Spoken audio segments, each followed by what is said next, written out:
Lástima bandoneón, mi corazón, tu ronca maldición me eleva, tu lágrima de ron me lleva hasta el hondo bajo fondo, donde el barro se subleva. Bueno, llegó el día y aprovechando la fortuna de que mi hijo haya venido a visitarme, y teniendo en cuenta que él es un profesional y que yo soy el padre, pues discúlpenme ustedes si algún sentido emotivo se me escapa. Pero hoy vamos a hablar de cosas serias y vamos a hablar del gran problema de nosotros, el gran problema del país, es decir, uno de los grandes problemas del país. Entonces, me gustaría que ustedes conozcan la visión de alguien que realmente es un profesional en la materia, sobre todo estoy hablando de seguridad, y a ver qué opine, qué conceptos nos trae para ilustrarnos, para por lo menos que tengamos una visión distinta a la visión que hay dentro del país con los funcionarios que se ocupan de esa tarea y que lamentablemente pues vemos que no dan pie con bola. Así que él está aquí a mi lado y vamos a conversar con él. Bueno, dos Reynosos juntos. Este es el Reynoso de la DEA y yo soy el padre, o sea que no nos confundan. Generalmente he tendido a confundirnos. Pero bueno, bienvenido, te presento a mis amigos, todos mis compañeros, mis amigos que tienen mucha necesidad y ansiedad de escucharte. Bueno, y para mí es un lujo, para nosotros es un lujo. Bueno, vamos a los papeles.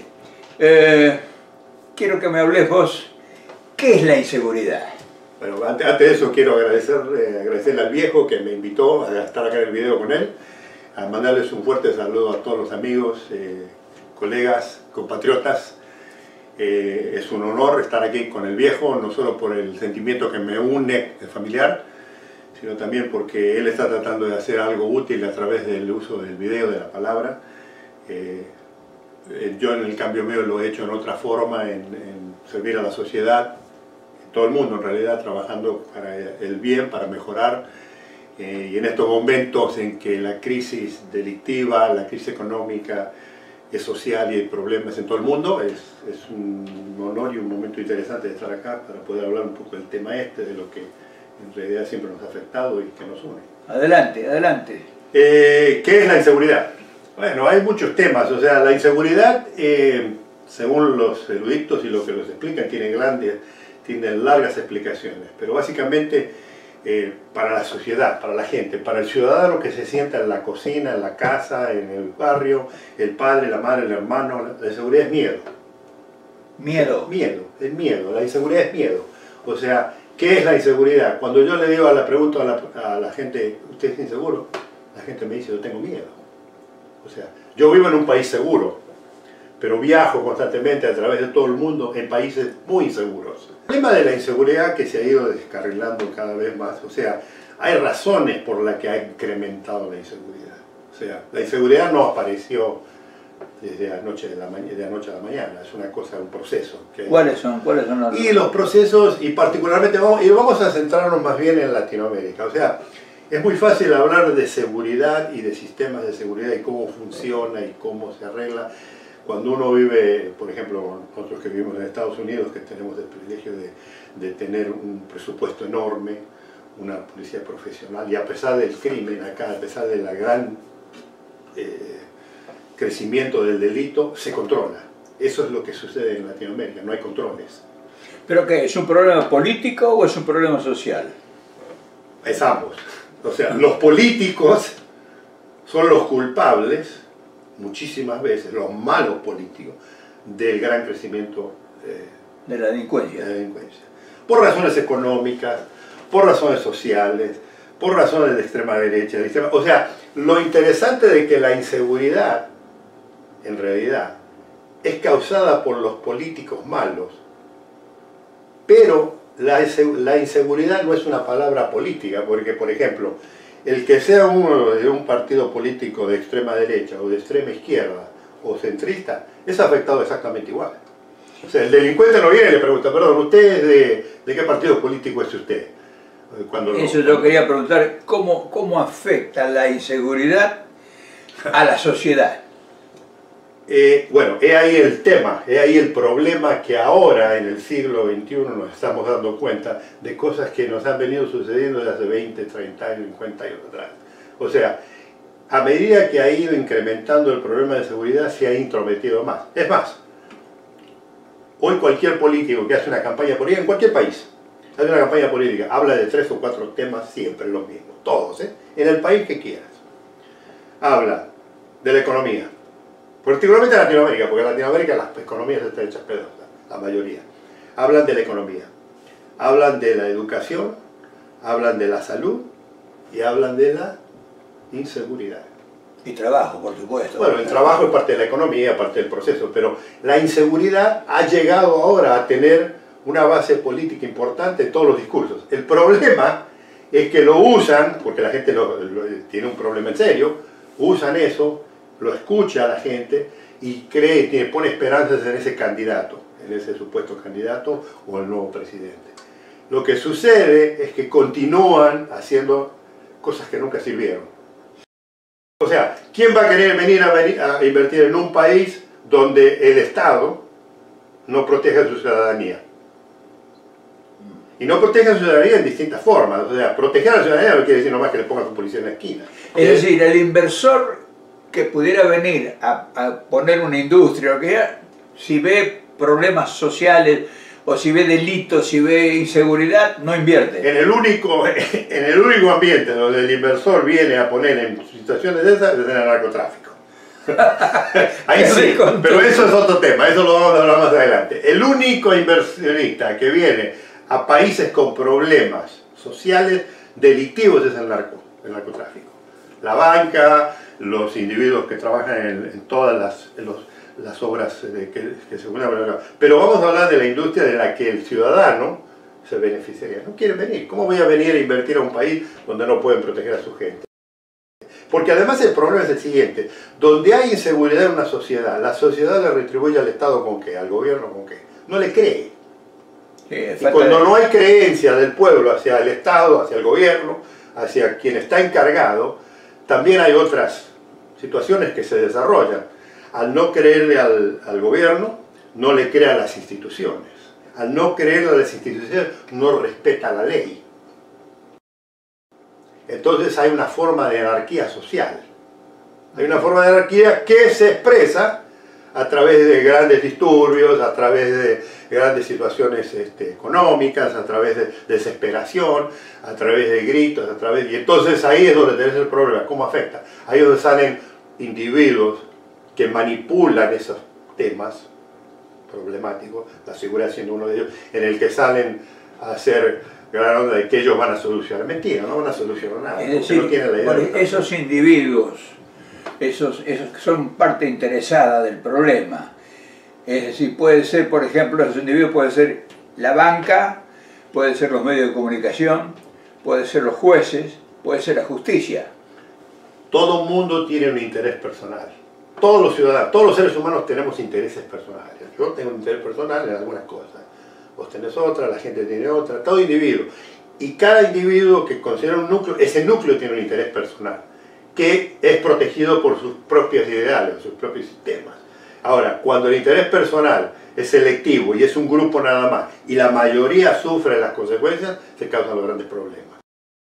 El que no sabe es como el que no ve, dice el dicho, ¿no? El problema es que no sabe. O sea, no saben uno y no les interesa a otros. Pero quiere decir entonces que... Porque el que vive bien no tiene problema de seguridad. Quiere decir, no es un gasto entonces. No. Usted quiere seguridad. Usted vaya a los países más seguros del mundo. Generalmente en Latinoamérica, y esto a mí, odio yo estas palabras del primer mundo y del tercer mundo y de todo esto. Odio esas ideologías, pero hay que aceptarlas porque son reales. Usted va a cualquier país, vas a cualquier país avanzado y la inversión en seguridad para proteger no solo los intereses grandes, ¿no? Sino los intereses de la ciudadanía, existen en grande. Hay una gran inversión. Y cuesta. Y cuesta. La situación es la siguiente. Ahora, lo irónico de todo esto, hablando del tema, es que hay gente muy capaz en muchos países. Muy capaz. ¿En Argentina? En Argentina también, hay muchos. Yo he trabajado, yo los conozco personalmente. Jueces, fiscales, policías, jefes de policía, gendarmería. Yo conozco gente muy capaz en Argentina. Sí, muy capaz en Argentina. No se equivoquen. ¿Quiénes son? No se equivoquen. Hay gente muy capaz en todo el mundo. El problema no es que hay gente incapaz. El problema es que los incapaces son promocionados y puestos por gente que no sabe a puestos en los que no tienen la menor idea. Por razones políticas, política sociales. de amigos, ¿no? Sí, la cosa es la cuestión de los amigos, la cuestión de la política, o sea, es todo, es natural en todo el mundo que cuando entra una ola política remueve todo, a pesar. Y el problema es que, por ejemplo, en el caso mío, yo siempre he sido muy apolítico. A mí no me interesa si el tipo era de este partido político, de aquel partido político, si era un delincuente o si es un delincuente, porque ha quebrantado la ley, no por la política, ideología, no me confundan. Yo no tengo ningún problema con ideologías políticas de derecha, de izquierda, algunas son muy extremas, o sea, yo no quiere decir que no tenga mi propia forma de pensar políticamente, pero eso no indica que usted, porque es político de un partido político, tiene que ser un delincuente o un corrupto. Conozco el sistema judicial argentino, no soy abogado por supuesto, pero lo conozco bastante bien. Es un sistema muy anticuado, es un sistema anticuado que es... Argentina en una época, no sé si sabes esto, Argentina en una época fue un líder en toda la parte legal, la cultura legal, o sea, la parte legal y judicial eran espectaculares. Se estudiaban los casos de las decisiones argentinas en todo el mundo. ¿Qué pasó? Bueno, una de las cosas que ha sucedido, de las consecuencias de por qué el crimen ha ido avanzando y se ha ido modernizando. Modernizando, yo le digo a la modernización. O sea, cuando uno mete un tipo preso, en el caso de experiencia personal, lo metes preso, el tipo va a la cárcel. Si es un pobre diablo, se junta con una manga de malandras, aprende la ley en la cárcel, se defiende y sale a la calle y sigue cometiendo crímenes. Ya ahora más avanzado porque ya sabe lo que no debe hacer, porque sabe los errores. O sea, los delincuentes generalmente caen por sus propios errores. La mayoría de la policía nunca los encuentra. Porque el problema de la policía es que la policía es reaccionaria en vez de ser proactiva. Ese es un problema de la seguridad. O sea, pero espera. Entonces, ¿qué pasa? Todo ese sistema judicial que ya está súper aprendido por el delito, por los delincuentes en la cárcel, en la calle, todo, es retribuido y es pasado a todos los otros delincuentes. Entonces la justicia se quedó en el tiempo. En vez de modernizar y decir, bueno, pero ya no podemos hacer esto porque todo el mundo sabe lo que va a pasar. O sea, voy a usar esta evidencia, voy a usar esto, voy a usar esto. Sí, y de suerte cae. Entonces, ¿qué pasa? Tenés ese problema. Se quedaron en el tiempo en la justicia. Ese es un tema. Luego, el sistema judicial no está modernizado. Estamos en la época digital, donde todo, yo me comunico en 2 segundos con todo el mundo a través de un aparatito así. Y puedo hablar en tiempo real con todo el mundo. Sin embargo, hay lugares donde todavía escriben a máquina o a mano. Y están cajas y cajas y cajas y cajas de expedientes. Como los tribunales. Como los tribunales. Entonces, cuando yo necesito información, si no ha sido automatizada, si no ha sido eso... Sí. Ahora, la pregunta es ¿por qué? Que es la pregunta, porque ahora yo me voy a poner la pregunta. ¿Por qué ese sistema está tan anticuado? ¿Y por qué? Volvemos a lo mismo, la inversión. ¿Quién es el culpable de eso? ¿Quién es el culpable de que el sistema judicial esté tan, digamos, atrasado en el tiempo? No le han hecho caso. Nunca les ha interesado a nadie. Un juicio termina de 25 años después. Eso es ilógico. O sea, no solo que ya se murieron la mayoría de los testigos, los acusados tienen 200 años y encima el crimen ya no existe. ¿Cuánto tarda un juicio del tipo del juicio, por ejemplo, que ahora acaban de condenarlo a Menem o libertarlo? ¿Cuánto tarda acá en Estados Unidos un juicio de ese tipo? No, bueno, es que no se puede comparar, ese es el problema. Yo nunca comparo las políticas, las ideologías. Pero normalmente un juicio, ¿cuánto tarda? Puede tardar 2, 3 años, 4 años, el máximo. O sea, el proceso es rápido. Además, el sistema es distinto. Las investigaciones acá las hacen los profesionales.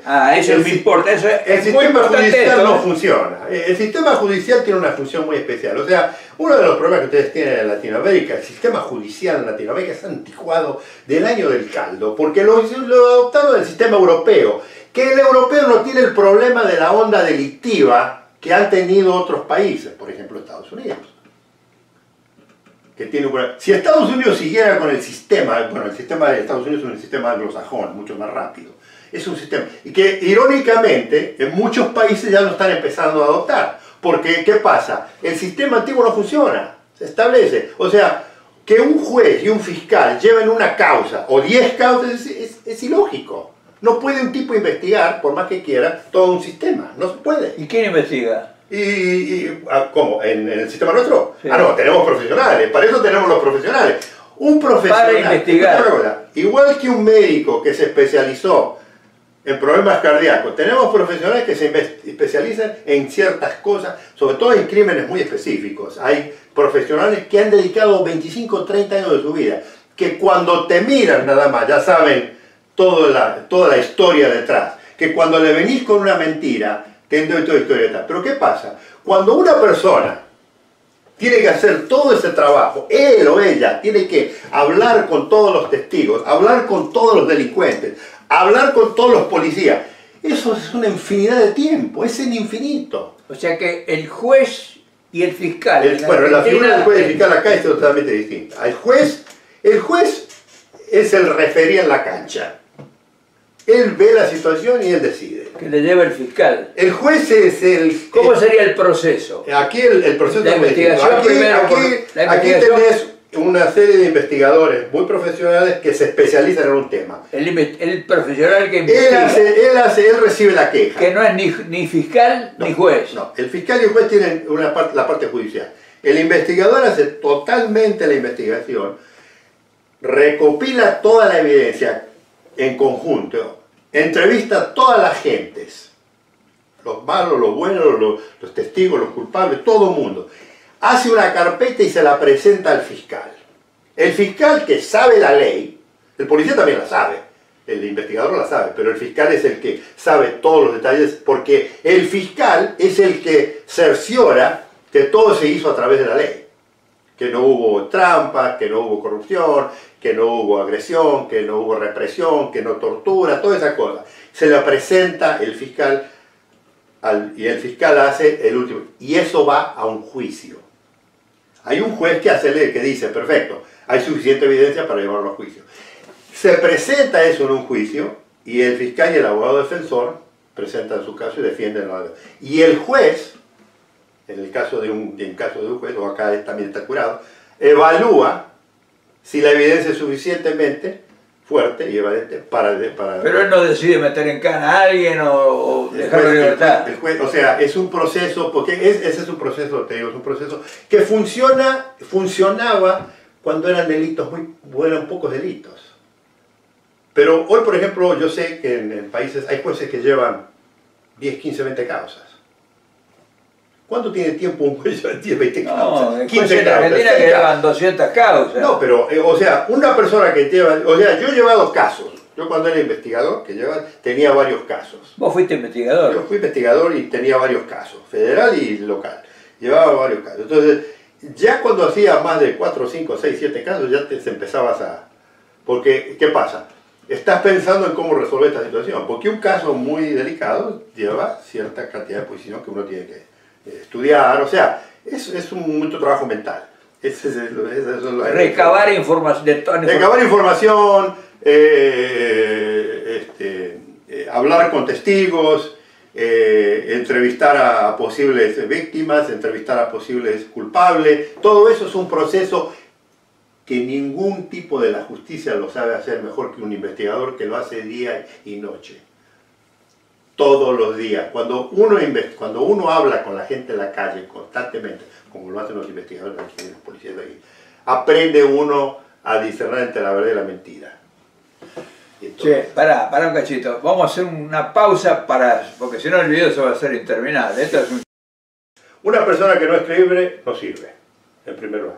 He ahí el problema del gran crecimiento de la inseguridad en Latinoamérica. Por la corrupción. Eso es uno de los tantos temas. O sea, la corrupción es parte de las fallas del sistema. El gobierno ha creado a los corruptos. En todos los gobiernos, no este gobierno ni el pasado, todo. Hay una cadena de corrupción que viene históricamente en casi todos los países, que si la estudiaste detenidamente, lo vas a encontrar que sucedió en cada uno de ellos. ¿Acá también? En todos lados. Lo que pasa es que acá la corrupción es muy distinta. Acá tiene un tema la corrupción. La corrupción no es institucional, es individual. En nuestros países es una institución la corrupción. Bueno, ya hablamos en el video anterior sobre la seguridad, sobre cómo afecta a toda la sociedad y hemos más o menos pergeñado alguna idea. Creo que ahora falta la otra pata del problema nacional de nosotros en Latinoamérica y sobre todo hablando de Argentina, que es el problema de la corrupción. Un paquetazo. Y entonces, de corrupción acá el compañero, este muchachito que se llama igual que yo, no sé por qué, Abel Reynoso Jr., a ver, ¿qué con tu concepto y con tu conocimiento, porque vos has trabajado mucho con la corrupción y sabés mucho por toda tu experiencia de trabajo, o sea, has trabajado con la corrupción de frente a frente, o sea que la corrupción para vos no es ninguna tontoticia. El problema de la corrupción hoy en día ya se ha desbocado. La corrupción siempre ha existido, o sea, desde el principio del hombre. Donde hay dinero hay corrupción, y donde hay mucho dinero hay más corrupción. El problema de la corrupción no es que la vamos a eliminar, sino que la debemos controlar. O sea, el problema de la corrupción es un problema mundial, todo el mundo es corrupto. O sea, no existe país en el mundo donde la corrupción no funcione, no exista. Acá particularmente hay grandes movimientos corruptos que cuando se encuentran, se los tira. Ahora, dentro de todo, no todos los delitos se llevan a un final satisfactorio como la sociedad quisiera. El problema de la corrupción hoy en día se ha hecho mucho más tangente precisamente porque, ¿qué sucede? ¿Cómo funciona la corrupción? La corrupción es muy fácil. Uno tiene que tener algo para poder cambiar por dinero. O sea, la corrupción es dinero, es un grupo de gente que se beneficia a favor de todos los demás. Entonces, ¿qué sucede? Esa información siempre es ultra secreta. ¿Qué sucede? Esa forma de esconder gente, nombres, información, evidencia, ya es muy difícil de esconderla. Porque la información necesita secreto, necesita encubrimiento, necesita grupos de gentes. El corrupto nunca funciona solo, el corrupto funciona en un grupo de gente, con un grupo de gente que lo apoya en distintos niveles. Entonces, ¿qué pasa? Los gobiernos en los últimos 50, 60, 50 años, 70 años, han tenido la habilidad de encubrir, porque ellos manejan todo. Porque un gobierno corrupto maneja la justicia, porque asigna sus propios jueces, que los tienen que respetar. Fiscales, o sea, yo te doy algo, pero vos me vas a cumplir. O sea, el político en todo el mundo es el tire y afloje. Bueno, ¿qué me vas a dar si yo te doy esto? O sea, yo te doy esto y vos me das qué. Es decir, no existiera la corrupción si no están involucrados los políticos, los jueces, los fiscales, incluso los medios de comunicación, o sea... No, es una estructura. El corrupto, sí, crea un núcleo, crea un gobierno subalterno. O sea, hay dos gobiernos. Está el gobierno del público, del pueblo, que la gente le cree, o no le cree, y está el gobierno de corruptos adentro, que tiene todo en adentro del mismo sistema. Adentro del sistema hay un grupo de gente que se dedica a eso. O sea, todo corrupto tiene gente que le maneja las valijas, el dinero, saben dónde va a invertir, le saben las cuentas de banco en los países paraísos fiscales, le sabe cómo encubrir, habla con los medios. O sea, todo ese sistema es el que hace que la corrupción sea tan difícil de descubrirse, de investigarse. Ahora, Claro. un periodista, esto es muy importante, los periodistas también están involucrados en todo la el mundo. corrupción. Es como la policía. O sea, nadie está libre de esto. Donde hay dinero hay un sobre. Te ponen un sobre en la mesa y hay suficiente sobre. Ese es el problema. Hablábamos del profesionalismo ayer o ayer, de la cosa del profesionalismo. No hay... cuando el tipo no es un profesional, se vende. Es decir, que leemos un artículo de un periodista y puede haber detrás 50 o 100 mil dólares. Seguro, y sobre todo si está, sobre todo si el tipo está pagado, pero lo mismo sucede con un juez. O sea, hablábamos de la tardanza de las causas. Una de las formas más fáciles de arruinar un caso, de que no pase nada, es hacerlo tardar 25 o 30 años. Esos 25 o 30 años costaron plata, no fueron gratis. Alguien le tuvo que pagar a esos jueces para que esa causa fuera encajonada. O sea, encima de que el sistema judicial es lento y malo, o sea, anticuado, que no sea modernizado, encima, ponele a eso dinero y te tardas 25 años en una causa. Bueno, entonces el corrupto, por ejemplo, el empresario corrupto. Ajá. El empresario corrupto tiene que tener una pata dentro del gobierno. Ningún gran corrupto no tiene el apoyo político. Tal es así que cuando salen las investigaciones de grandes corruptos, siempre terminan en alguno de los pasillos del gobierno.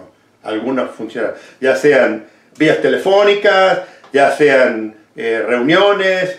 Y no estoy hablando de que, por ejemplo, si el tipo es, porque generalmente los corruptos son gente conocida, que se saca una foto con el presidente o con la presidenta. Estoy hablando de que todo corrupto, yo digo, todo corrupto tiene el celular personal del presidente. ¿Cómo? Todo corrupto tiene el celular personal del presidente. Eso, y porque, ¿qué pasa? ¿Por qué paga el corrupto? O sea, el corrupto paga para poder operar libremente. Y entonces le dice, bueno, tanto para mí, tanto para usted. Se distribuye. Y hay que pagar gastos aquí, aquí y aquí. Es decir, por ejemplo, me designas a mí para que consiga un empréstito por 100 millones de dólares. Y al erario público, al país no le diga casi nada. No, porque, bueno, el problema de eso es que la idea del préstamo, o sea, la corrupción no empieza cuando recibes dinero, la corrupción empezó cuando se ideó la idea de ir a buscar el préstamo. O sea, el tipo que va a pedir un préstamo ya pensó de cómo se va a quedar con el 80-90% del dinero. O sea, esa es la idea. Ok, yo voy a ir a pedir un préstamo a alguien y me voy a quedar con tanto y vamos a distribuir. Pero eso no es todo, pero no son los préstamos. Eso pasa en la obra pública, eso pasa en los sistemas de gobierno, o sea, en donde hay obras sociales, siempre hay corrupción. Siempre. Porque el problema de la corrupción es muy simple, mirá. Todos los gobiernos tienen un presupuesto. El problema no es el presupuesto. El problema es que nadie los controla. Tu ronca maldición maleva, tu lágrima de ron lleva hasta el hondo bajo fondo donde el barro se subleva. Ya sé, no me digas tener razón, la vida es una herida zurda y es todo tan fugaz que es una curda nada más mi confesión.